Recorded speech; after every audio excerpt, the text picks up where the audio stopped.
喂，祁连，出事儿了！怎么了？网上的新闻你看了吗？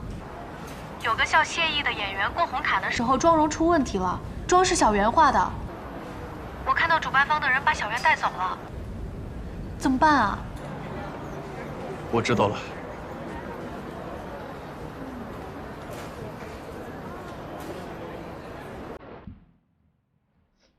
核实好了，江小媛就是给谢小姐上妆的化妆师，江小媛又是艾米找来，我不管她是不是你们工作室的正式员工，她的行为产生的一切过错，都是由你们来承担。谢小姐，真的很抱歉。我发誓，我真的不会用有问题的散粉。我建议你们调取现场的监控看看。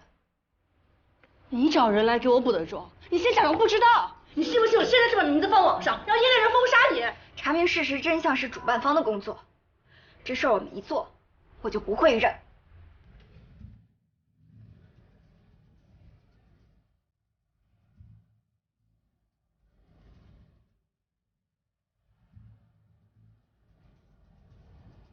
你做的。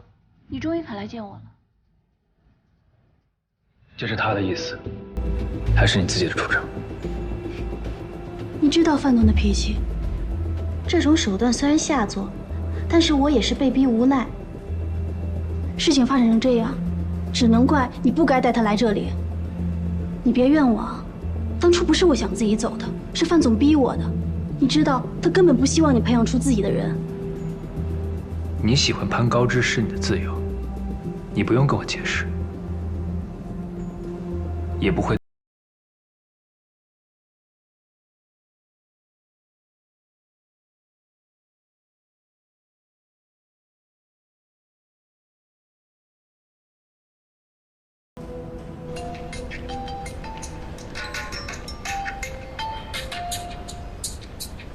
走，你先去忙吧，我接个电话。小莲，你终于肯给我打电话了。有件事恐怕要麻烦你救个急。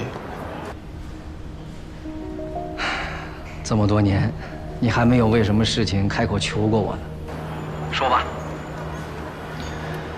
有个叫谢意的演员，我记得她就是谢氏集团谢总的女儿吧？能帮我跟谢总打个招呼吗？今天化妆这件事，她能高抬贵手，后面我会亲自登门给她一个交代。好，我知道了。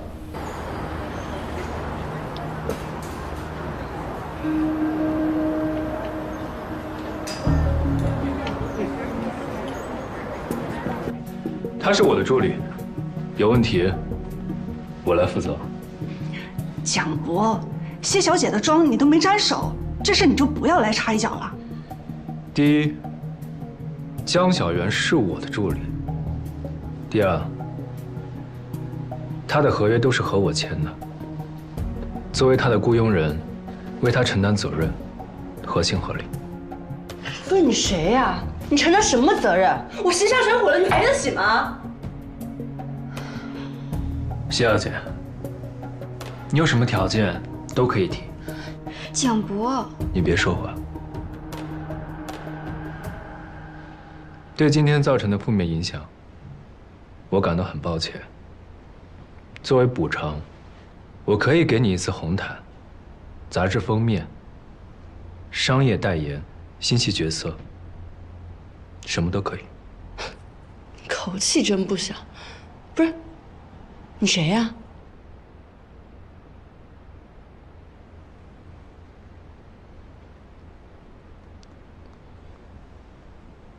星河杂志主编范晓晓，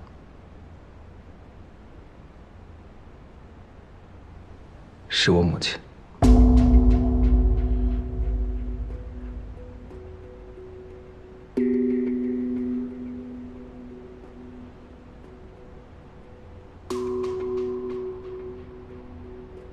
以上承诺，说到做到。我可没听说过范总有儿子，你说是就是。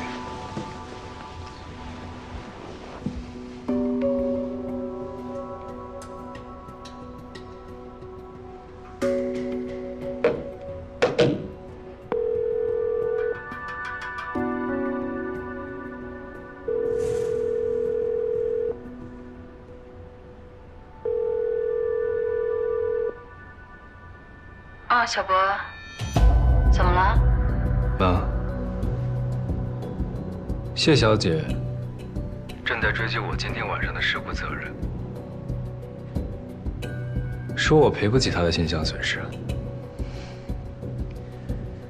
但我觉得不全是我的事情，他们现在和我在一起呢。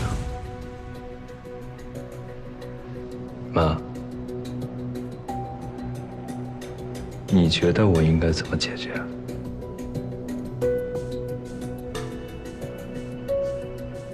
行，你把他带过来。好。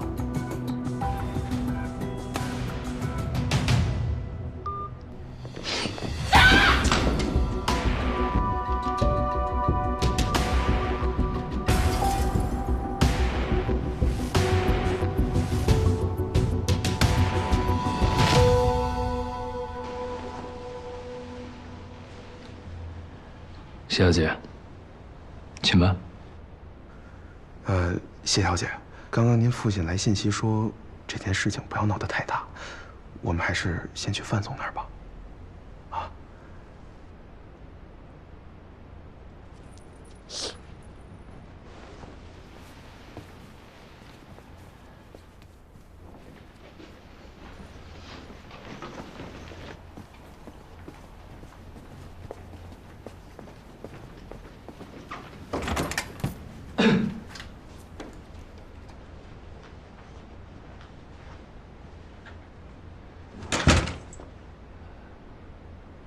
突然忘了，还欠你一个答案。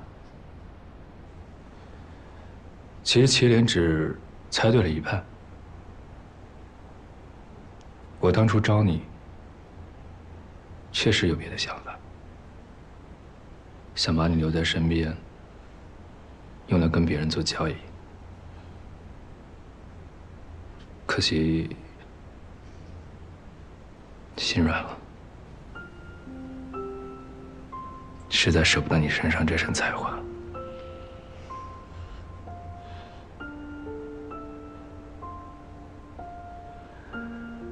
我以后不会再做化妆师了。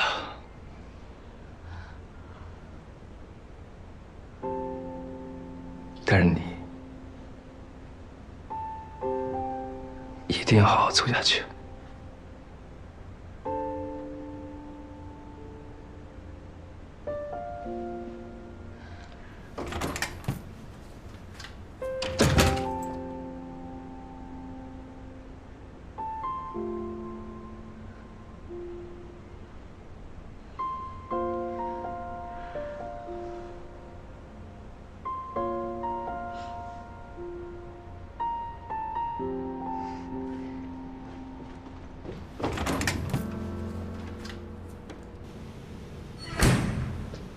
小袁，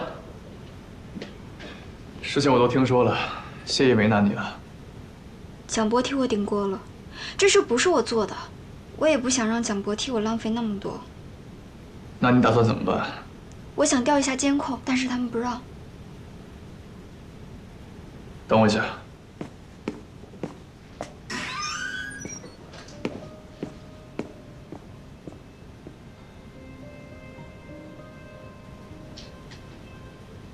小袁，进来吧。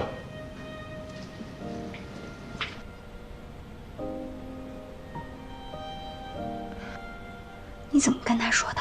他就让你看了？我没跟你说过吗？这家剧院是齐氏集团出资建的。找到了。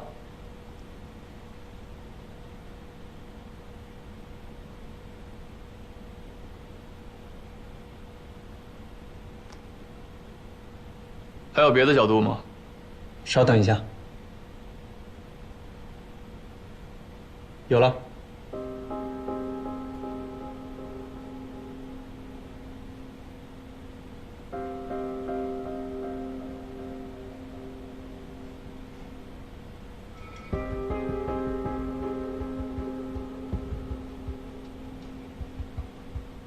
这里放大一下。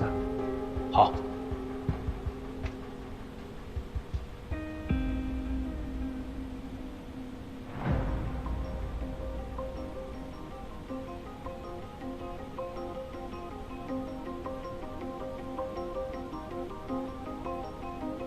梅梅。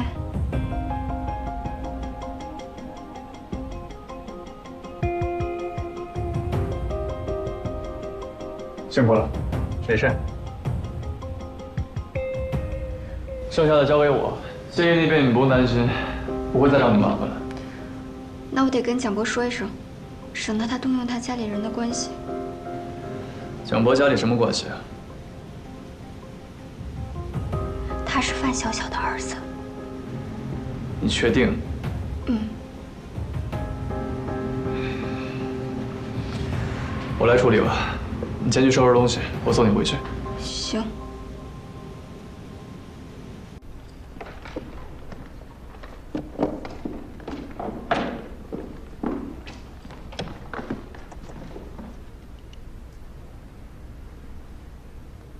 艾米姐，我那箱子呢？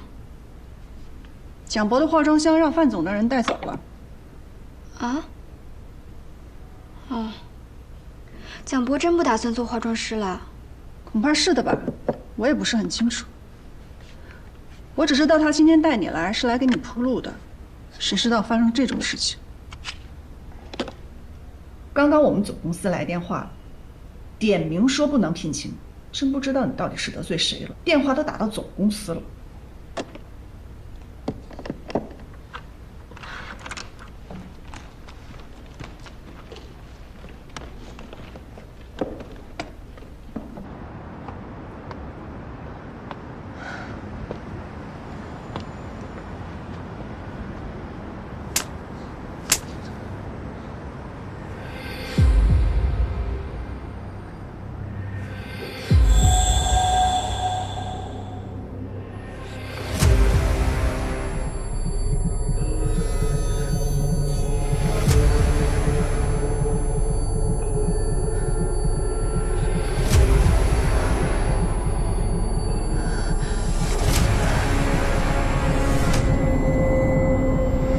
江小圆的数据都正常吗？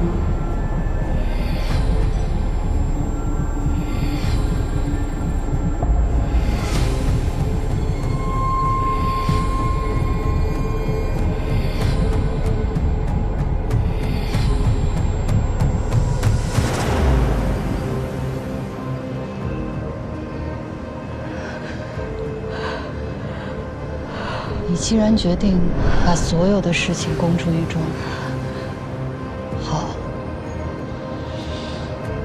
那就要想好了，承担所有的后果。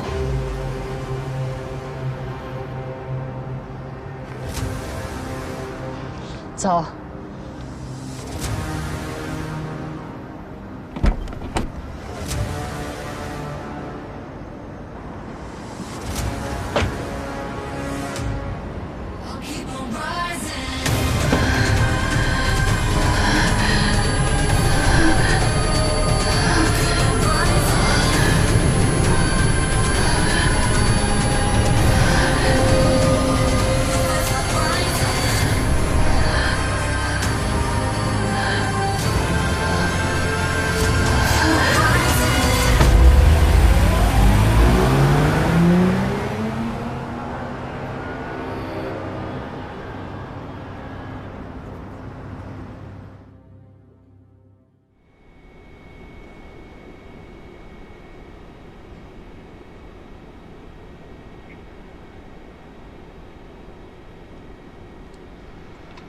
你看，他的颈部确实有一块芯片，但是现在具体情况还不清楚。等片子结果出来了，你去问一下医生吧。好，谢谢。嗯。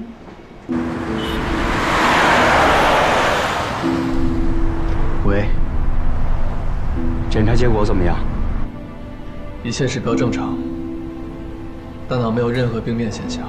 从医学角度来说，他现在是一个完全健康的人。除了被植入了一块芯片，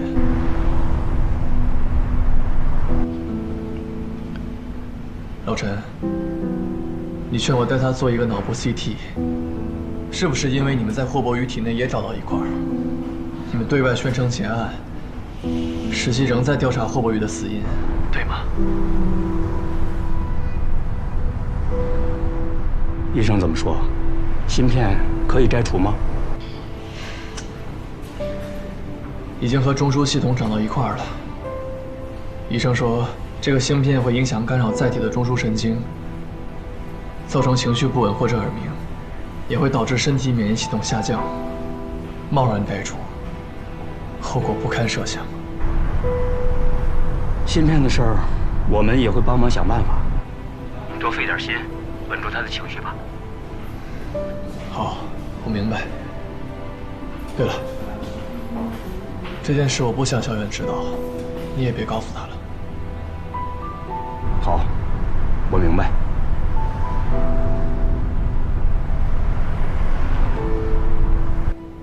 齐先生，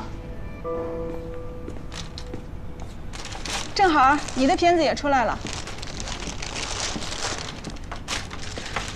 但是你的体内并没有什么芯片。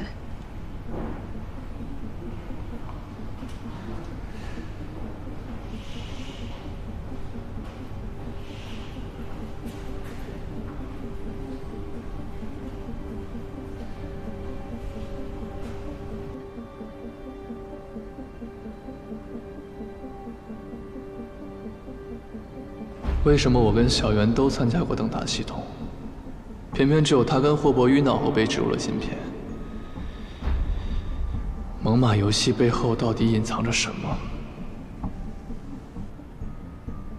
那么，在范晓晓与蒋博的母子关系被曝光之后，本频道记者也调查到了更多内幕。范晓晓女士控股的另一家公司猛犸游戏，在她的接手之后，出现了巨大的资金漏洞。旗下开发的诺亚方舟项目也始终没有对外公开进展。面对网友们的质疑，诺亚方舟相关负责人迟迟没有回应。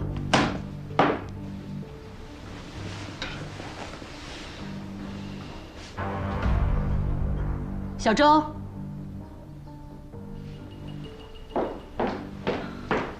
范总，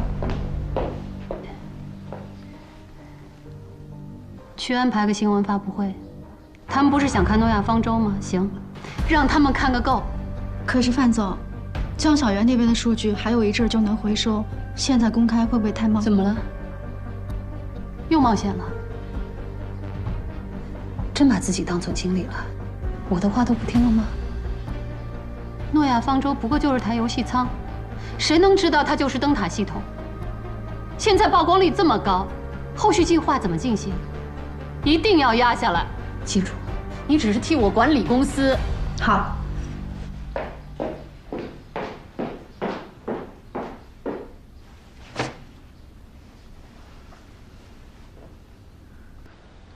这个蒋博怎么回事儿？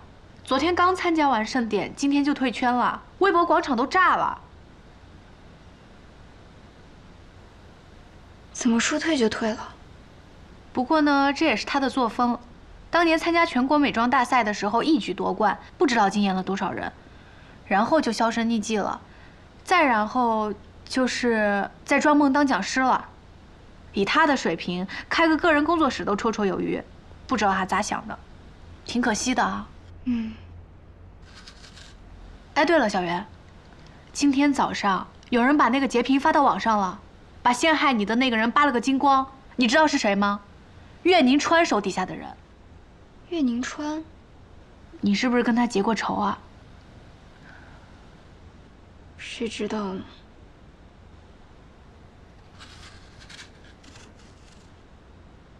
那个事都结束了，你怎么还不回洛杉啊？听好了，我不回去了，我要再重新创业，咱俩就看看谁的事业先起飞。你这不是给我笑的啊？你又没生病，不补也没事啊。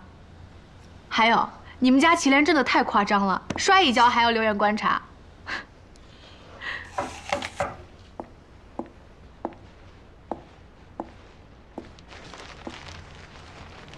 江小姐看起来精神不错，你来干什么？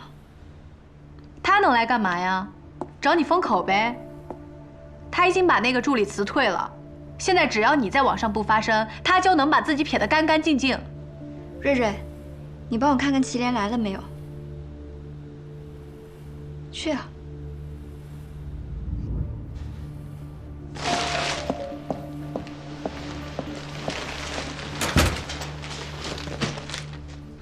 就开门见山的说了，我希望你能叫你男朋友收手。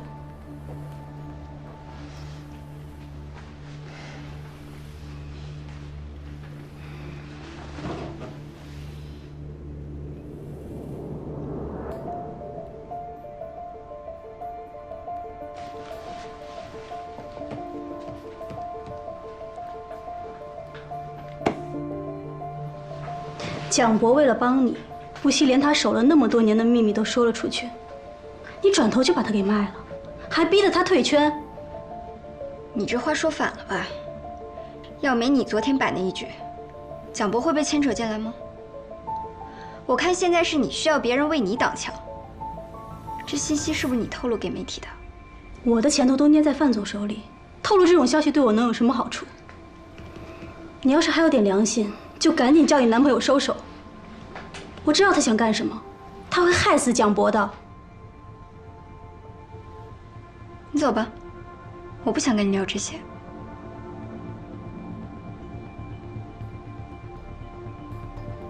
走啊！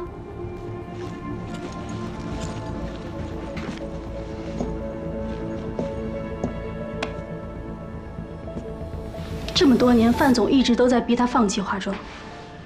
但凡他有点冒尖的机会，都会被范总给掐回去。他们闹得最不可开交的时候，范总差点把他的手给打断，可他还是坚持了下来。他曾经和我说过，他想一点点摆脱范总的控制，可就是因为你，他不得不提前和范总摊牌，现在功亏一篑。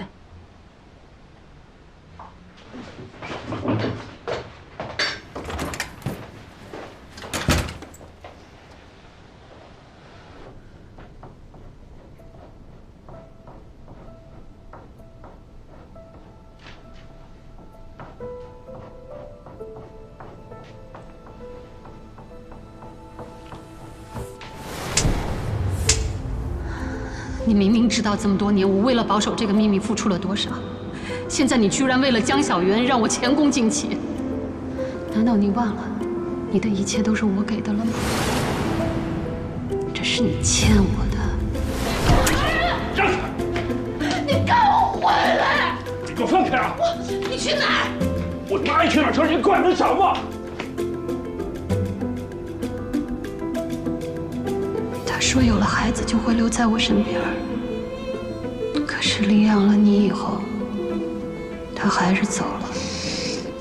妈妈别哭，爸爸走了，我不会走的，我永远都陪着妈妈。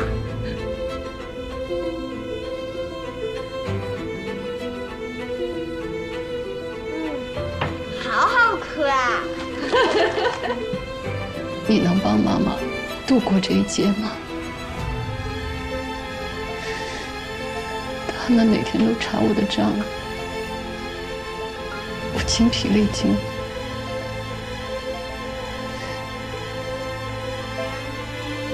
你是我在这个世界上唯一的亲人，你要是不帮我，我过2天就被他们整死了。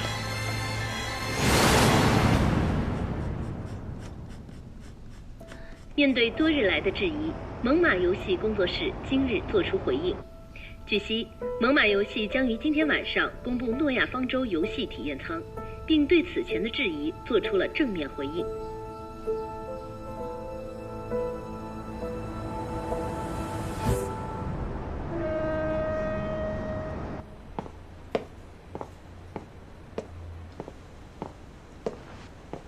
怎么样，好点了吗？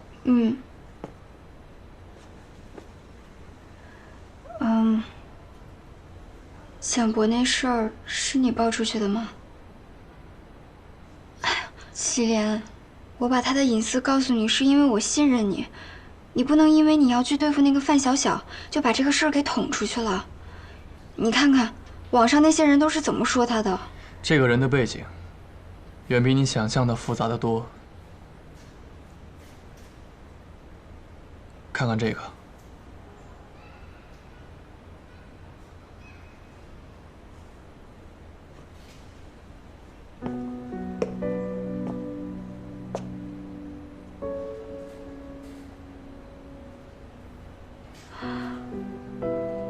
蒋博啊！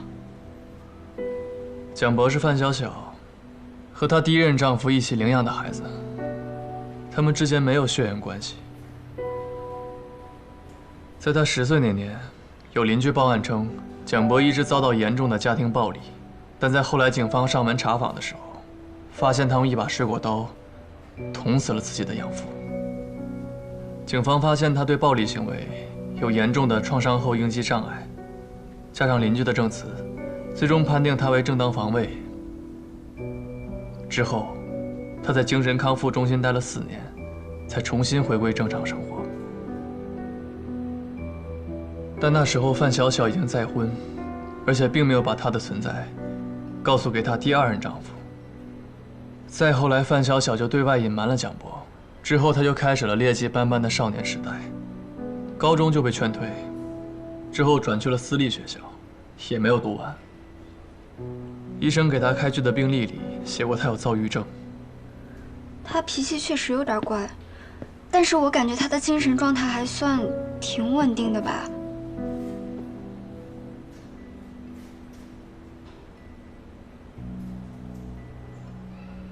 我知道你在担心什么。但是以我对蒋博的了解，他现在肯定不会像他小时候这样。而且，你要是把这些爆出去了，他的职业生涯就毁了。但你别忘了，蒋博也是范小小的帮凶。他从一开始接近你就不怀好意，难道你要我眼睁睁看着别人利用你，却什么都不能做吗？其实蒋博跟我解释过了，他没有利用我。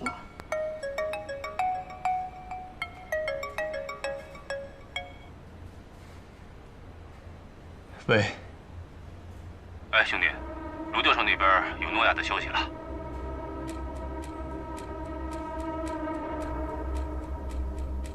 经理，久等了。卢教授，这位是……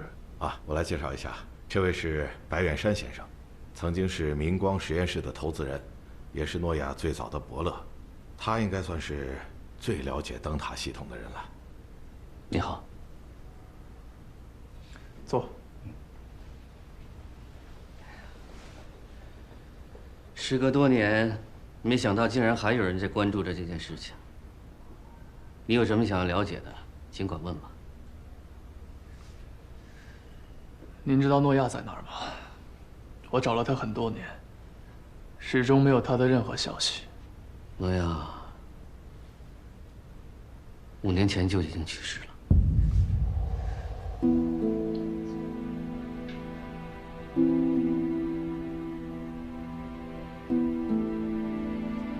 明光实验室倒闭以后，诺亚打算把灯塔的舱体器械、研究资料和实验数据一并运去美国，寻找新的资方。结果运输车在半路遭遇车祸，坠下了山崖，人车俱毁啊！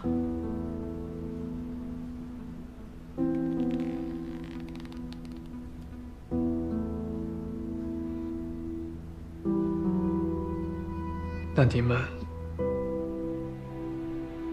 有找到他的遗体吗？警方搜救以后找回了他的遗体，做了 DNA 比对。我和其他的朋友一起安葬了他。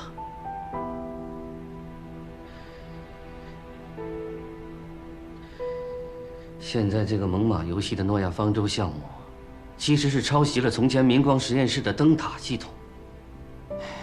可惜呀，灯塔系统只留下一些残缺不齐的资料，想要告他们都举证困难。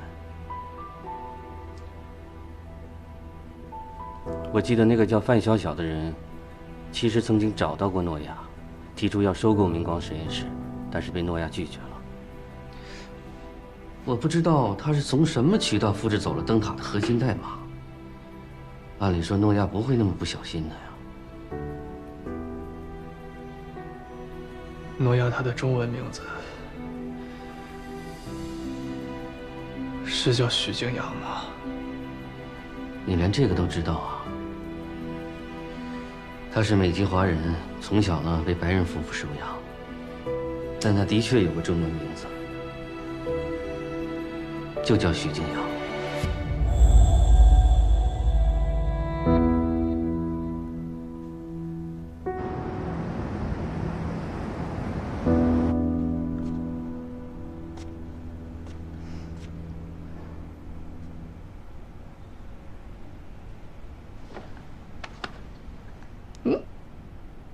人造酒窝，你回来了，怎么不跟我说一声啊？怎么了？我去见了一个认识许金阳的人，知道了一些关于他的消息。那不是挺好的吗？干嘛哭啊？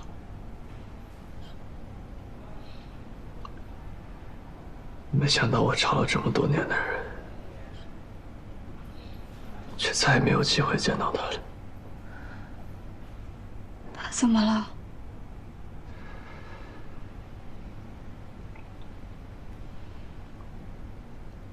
他不在了。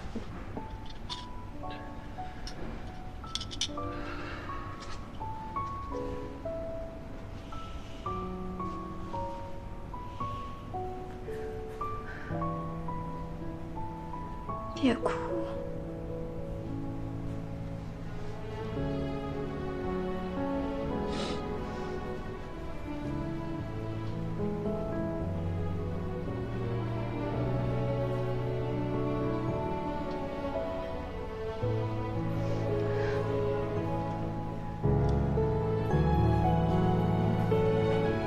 别哭了，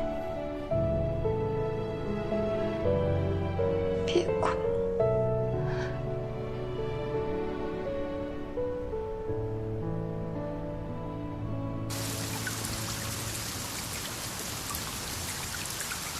所以是范小小窃取了许金阳的灯塔系统核心代码，然后自己悄悄地做研究吗？对。白先生说，诺亚方舟虽然只是一台游戏舱，但它的系统设置跟硬件技术和灯塔系统极为相似。唯一的区别在于，诺亚方舟没有提及记忆干预。那就很奇怪。范小小是怎么知道许金阳正在做这一项研究的？而且像卢教授这样的人都未必能清楚。许金阳前脚拒绝了范小小，后脚就出了事儿，真的死无对证。他用许金阳的心血作恶，之后还要用他大肆敛财。我一定要找到证据逼他停下来。那你想到办法了吗？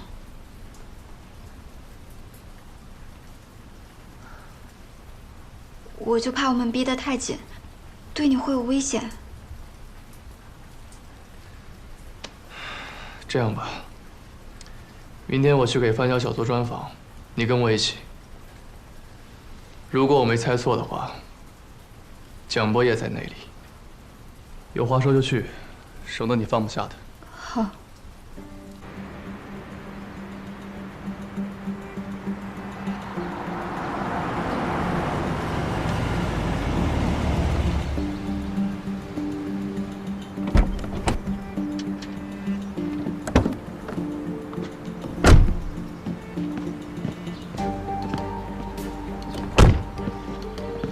一会儿你负责范小小，我负责找蒋博。借机行事，虽然我采访当幌子，恐怕范小小也不会轻易给我们找人的机会。嗯，走吧。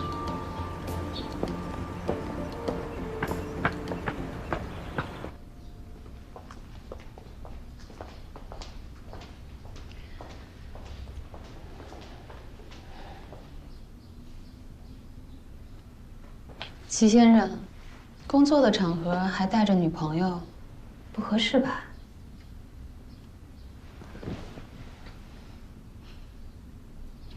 范总对我们的情况很了解呀。可是我没有请你。送客。我是来见蒋老师的。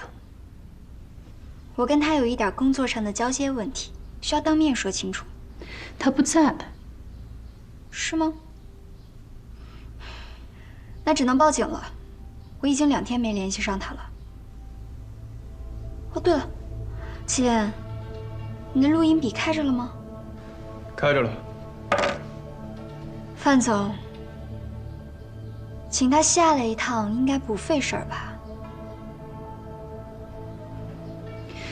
你既然这么爱较劲，好，我也实话跟你说，他就在上面，下不来。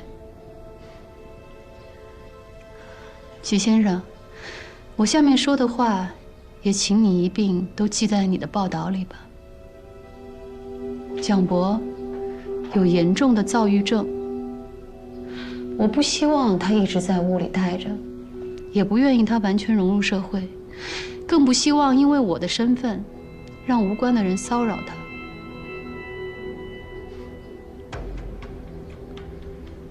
我还查到一件被你隐藏的旧事。蒋博10岁那年，捅死了自己的养父，曾一度被关进精神病院。那人也是位化妆师吧？我记得他还挺有能力的。可惜后来丑闻不断，酗酒、赌博、家暴，婚内出轨一样不少。你一定十分记恨这位丈夫吧？是不是不止一次想过？如果可以一刀捅死他，又不用坐牢，该有多好！10岁的孩子，又患有轻微的精神疾病，没有比他更好的人选了。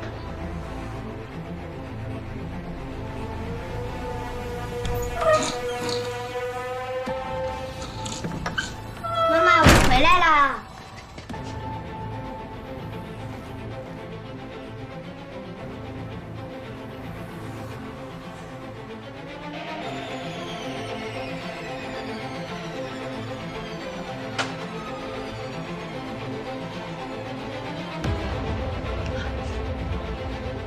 小博，妈妈不是故意，一会儿警察叔叔来，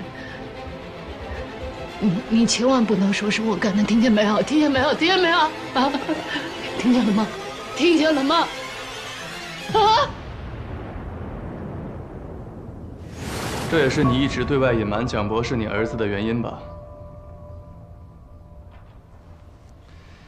当然，这些都只是我的主观臆断，自然不作数。但是，一旦公之于众，悠悠众口可就堵不上了。范总，我们只是想看蒋博一眼，这样的要求不过分吧？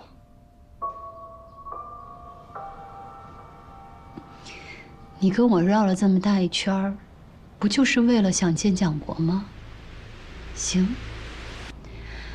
小周，你现在就带江小姐去见蒋博。让他亲眼看看我有没有说谎。江小姐，请吧。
如果时间重置，还敢一起吗？在旅程的开始，你会等着我吗？无边的黑夜，远处的灯塔，是你在为我指引吗？